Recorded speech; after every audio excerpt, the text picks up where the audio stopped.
హరీష్ రావు గారు చెప్పేది గోదావరి జలాలు శ్రీశైలంలో మన భూభాగంలో ఉన్నాయి అధ్యక్ష.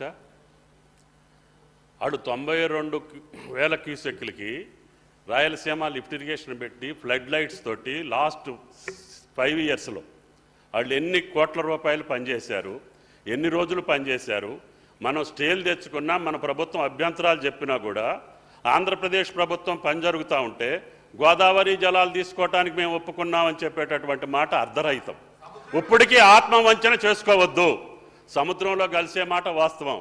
మనం గోదావరి మీద కొట్టేటటువంటి పోలవరంలో వాళ్ళు 80 టీఎంసీ డైవర్షన్లో మనకు వచ్చే 45 టీఎంసీ కూడా మనకు రాలేదు. తర్వాత రాయలసీమ లిఫ్ట్ ఇరిగేషన్ 92,000 క్యూసెక్లకి పనులు జరుగుతుంటే కూడా 5 సంవత్సరాలుగా మనం గోదావరి జలాలకు ఒప్పుకున్నామని అంటే మన దగ్గర మీటింగ్ జరిగిన తర్వాతనే పనులు మొదలుపెట్టారు, టెండర్లు పిలిచారు, మనం మాట్లాడలేదు.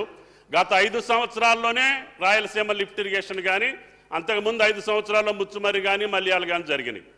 దానికి మనం కృష్ణా జలాలు ఆంధ్రప్రదేశ్కు పోతా ఉంటే మాట్లాడలేనటువంటి మనం మళ్ళీ గోదావరి జలాలకు ఒప్పుకున్నా ఉంటే గోదావరి జలాలు శ్రీశైలానికి వచ్చేది ఎప్పుడు, శ్రీశైలం నుంచి రాయలసీమ లిఫ్ట్ ఇరిగేషన్కి పోయేది ఎప్పుడు, వాళ్ళు టెండర్ పిలిచింది ఎప్పుడు, వాళ్ళు పనులు చేసింది ఎప్పుడు, ఎన్ని కోట్లు ఖర్చు పెట్టారు, ఫ్లడ్ లైట్స్ తోటి రేయం బౌళ్ళు పని జరుగుతూ ఉంటే ఆంధ్రప్రదేశ్లో మనం మాట్లాడలేదు గత 5 సంవత్సరాల్లో.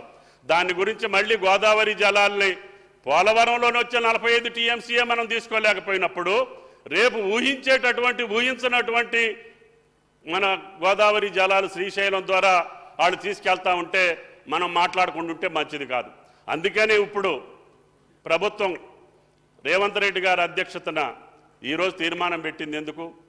తెలంగాణ నీళ్ల కోసమే పుట్టింది కాబట్టి, మనం నీళ్ల కోసమే పోరాటం చేశాం కాబట్టి, కాంగ్రెస్ ప్రభుత్వమే నీళ్ల కోసమే ఇచ్చింది కాబట్టి ఆ నీళ్లను ఇప్పుడైనా సరే సమర్థవంతంగా వాడుకునేదానికి ప్రయత్నం చేయాలని చెప్పి ప్రభుత్వం అడుగుతూ ఉంటే గతంలో జరిగినటువంటి వాటిని మళ్ళీ తవ్వుకొని ఈ రాష్ట్రానికి ఇంకా అన్యాయం చేసేటటువంటి పరిస్థితి మంచిది కాదు అని చెప్పి గౌరవ సభ్యులకి మనం చేస్తున్న అధ్యక్షుడు.